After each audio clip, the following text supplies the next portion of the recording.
જય માતાજી મિત્રો, આજે આપણે બનાવીશું હોટલ કે ઢાબા સ્ટાઇલમાં મળતા દાલ ફ્રાય જીરા રાઈસ, એ પણ એ જ સ્વાદમાં। સૌ પ્રથમ તો આપણે તુવેર દાળ તથા મગ દાળને ગરમ પાણીમાં અડધો કલાક પલાળી દઈશું। ત્યારબાદ તેમાં જીરા રાઈસ માટે ચોખા લઈશું। તેમ બાસમતી ચોખાનો પણ ઉપયોગ કરી શકો છો।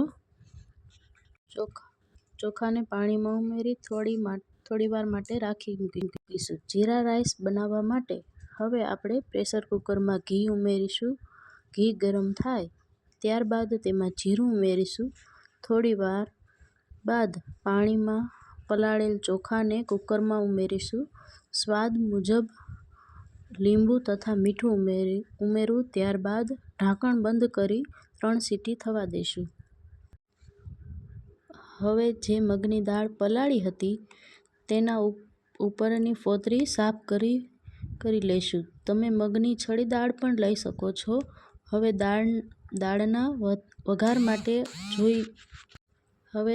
વઘાર માટે જોઈશે આદુ, મરચાં, ડુંગળી, ટમેટાં, લીંબુ અને લસણ। ત્યારબાદ કુકરમાં તેલ ઉમેરવું। હવે મગની દાળ તથા તુવેર દાળને બાફી લઈશું। તેમાં તમાલપત્ર, લવિંગ તથા એલચી ઉમેરીશું, જેનાથી ટેસ્ટ સરસ આવે છે। હવે થોડી હળદર તથા મીઠું ઉમેરીશું। ત્યારબાદ 3 સીટી થવા દઈશું। હવે આપણે વઘાર માટે તેલ ઉમેરીશું। તેલ ગરમ થયા બાદ તેમાં રાઈ, જીરું, હિંગ તથા મીઠો લીમડો ઉમેરીશું।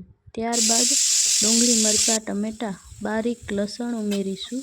સરખું સાતળી લઈશું। સ્વાદ મુજબ હળદર, મીઠું અને મરચું ઉમેરીશું। થોડું પાણી ઉમેરી સાતળવા દઈશું। ત્યારબાદ તેમાં આપણે જે દાળ બાફવા મૂકી હતી તે ઉમેરી લેવી, સરખી મિક્સ કરી લેવી।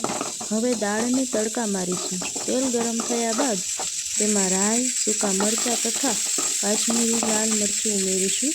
આ તડકાને દાળમાં ઉમેરી દઈશું। ત્યારબાદ તેમાં ગરમ મસાલો ઉમેરવું, સ્વાદ મુજબ લીંબુ ઉમેરી દેવું। તો જુઓ મિત્રો, તૈયાર છે આપણા હોટલ જેવા દાળ તડકા જીરા રાઈસ, એ પણ ઘરે બનાવેલ। એકવાર ઘરે અચૂકથી તમે આ ડીશ ટ્રાય કરજો। આ દાલ ફ્રાય અને જીરા રાઈસ આવી રીતે બનાવી તમે હોટલ જેવો જ ટેસ્ટ એમાં આવે છે। આ રેસીપીથી તમને પેટમાં બળતરા કે એસિડિટી નહીં થાય, એની મારી ગેરંટી આપું છું તમને। આ દાલ ફ્રાયને તમે ભાખરી સાથે પણ ખાઈ શકો છો અને દાલ બાટી સાથે પણ ખાઈ શકો છો। વિડીયો ગમે તો લાઈક કરો, શેર કરો, સબસ્ક્રાઈબ